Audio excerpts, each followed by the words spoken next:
نحمده ونصلي على رسوله الكريم أما بعد فقد قال الله تعالى في القرآن المجيد والفرقان الحميد أعوذ بالله من الشيطان الرجيم بسم الله الرحمن الرحيم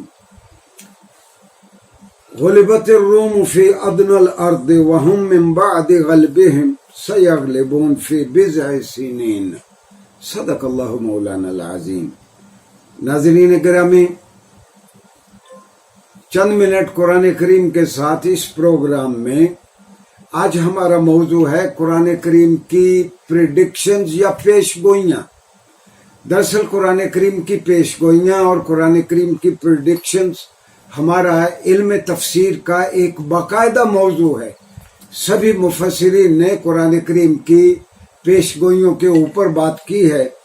کچھ قرآن کریم کی پریڈکشنز کا ہم تذکرہ کریں گے جس سے قرآن کریم کے ڈیوائن کریکٹر کا آپ کو اور اس کے اللہ کی جانب سے اتاری جانے والی کتاب ہونے کا آپ کو اندازہ ہوگا.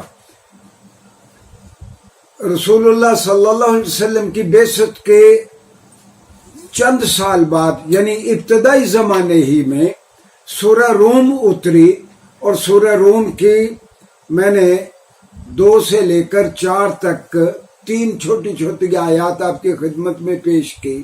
ان کا ترجمہ یہ ہے کہ نیئر لینڈز میں ادنى الارض، اس کا شاید بہترین انگریزی ترجمہ نیئر لینڈ یعنی قریب کے ہی علاقوں میں روم کو شکست ہو گئی، اور یہ رومی جو اب شکست کھا چکے ہیں چند ہی سالوں میں قرآن نے کہا یہ دوبارہ فتح یاب ہوں گے. ناظرین گرامی، جب رسول اللہ صلی اللہ علیہ وسلم کی بعثت ہوئی اس وقت دنیا کی 2 بڑی جو عالمی طاقتیں تھیں، ایک روم تھا، بازنطینیوں کی حکومت تھی، دوسرا بڑی عالمی طاقت ایران تھی. رومی بنیادی طور پر عیسائی تھے اور جو ایرانی تھے اس وقت یہ مشرک تھے. مسلمانوں کا دل خدا پرست لوگوں کی جانب، چاہے وہ مسلمان نہ بھی ہوں، اللہ کو ماننے والے ہوں، وہ ان کے لیے دھڑکتا تھا. جبکہ مشرکین مکہ اپنی ہمدردی کا اظہار ایرانیوں کے ساتھ کرتے تھے. جب رومیوں کو شکست ہوئی تو وہ بغلے بجاتے پھرتے تھے مشرکین، اور گویا مسلمانوں کو ایک طرح وہ سناتے تھے کہ یہ خدا پرست جنہیں آپ کہتے ہیں ان کو شکست ہو گئی. تو رسول اللہ صلی اللہ علیہ وسلم پہ جب یہ وحی آئی کہ قریبی علاقوں میں یعنی یہ ادنى الارض جس کو قرآن نے کہا، یہ آج جہاں بصرہ ہے موجودہ عراق میں، اس کے قرب و جوار میں اس کے قریب ہی یہ رومیوں کی اور ایرانیوں کی جنگ ہوئی جس میں رومیوں کو شکست ہوئی. تو رسول اللہ صلی اللہ علیہ وسلم پہ جب یہ وحی اتری تو مشرکین نے مسلمانوں کا ناطقہ بند کر دیا کہ وہ جو تمہارے خدا پرست ہیں، جو عیسائی ہیں، تو مسیحیوں کو شکست ہو گئی ہے.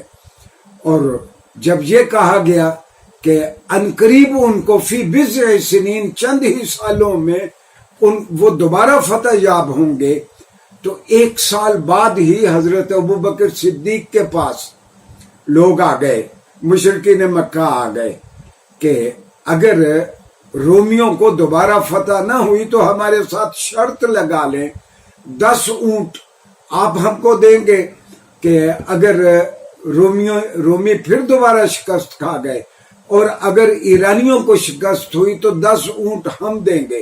سال کے بعد آ کے انہوں نے پھر کہا کہ رومیوں کو تو شکست ہو گئی ہے، ابھی تک وہ دوبارہ ان کی جنگ نہیں ہوئی، گویا ان کی شکست پکی ہے. اچھا، اس زمن میں ایک بہت بڑے ہسٹورین ہیں ایڈورڈ گبن کی بہت مشہور کتاب ہے، سارے پڑھے لکھے لوگوں نے یہ کتاب دیکھی ہوگی، the decline and fall of the Roman empire. Decline and fall of Roman empire. تو ایڈورڈ گبن لکھتے ہیں کہ جب قرآن نے یہ کہا، یہ پیش گوئی کی، یہ پریڈکشن کی کہ عنقریب رومیوں کو فتح ہوگی، اس وقت کسی کے حاشیہ خیال میں بھی یہ نہیں تھا کہ رومی دوبارہ غالب آ جائیں گے. حتیٰ کہ رومیوں کا جو سربراہ تھا سیزر، وہ صلح کے لیے ایرانیوں کے ساتھ تیار تھا، تاوان دینے کو تیار تھا۔ تو جب حضرت ابو بکر صدیق کو یہ پریشانی ہوئی کہ وہ بار بار آ کے تنگ کرتے تھے کہ رومی دوبارہ فتح یاب نہیں ہوئے، تو آپ نے محمد صلی اللہ علیہ وسلم کے پاس آ کے کہا یا رسول اللہ یہ کب رومیوں کو فتح ہوگی؟ تو آپ نے کہا دیکھو یہ قرآن نے جو لفظ استعمال کیے فی بضع سنین، فی بضع سنین چند سالوں میں، اور بضع کا لفظ 3 سے لے کر 9 تک کے ہندسوں کے لیے استعمال ہوتا ہے، 3 سے 9 تک کے ہندسوں کے لیے۔ اور ناظرین گرامی پھر تاریخ نے دیکھا کہ 7ویں سال دوبارہ رومی غالب آئے۔ ہاں رسول اللہ صلی اللہ علیہ وسلم نے فرمایا حضرت ابو بکر صدیق سے کہ جو آپ کے ساتھ شرط لگا رہے ہیں انہیں کہیں کہ 10 اونٹ نہیں 100 اونٹوں کی شرط لگاؤ۔ اچھا میں عرض کر دوں کہ اس وقت تک اسلامی شریعت میں شرط لگانے کو منع نہیں کیا گیا تھا، جب تک یہ حکم نہیں اترا تھا مسلمان شرط لگا لیا کرتے تھے۔ تو حضرت ابو بکر صدیق نے مشرکین مکہ سے کہا نہیں 10 اونٹ نہیں 100 اونٹ۔ تو وہ بڑے پر امید تھے کہ ایرانی دوبارہ غالب آئیں گے۔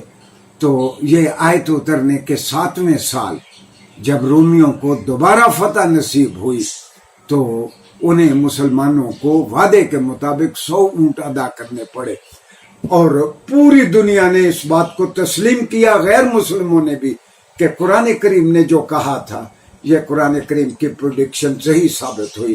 ناظرین گرامی آمدہ لیکچرز میں ہم دیگر پریڈکشنز کا، دیگر پیشگوئیوں کا تذکرہ کریں گے۔ شکریہ۔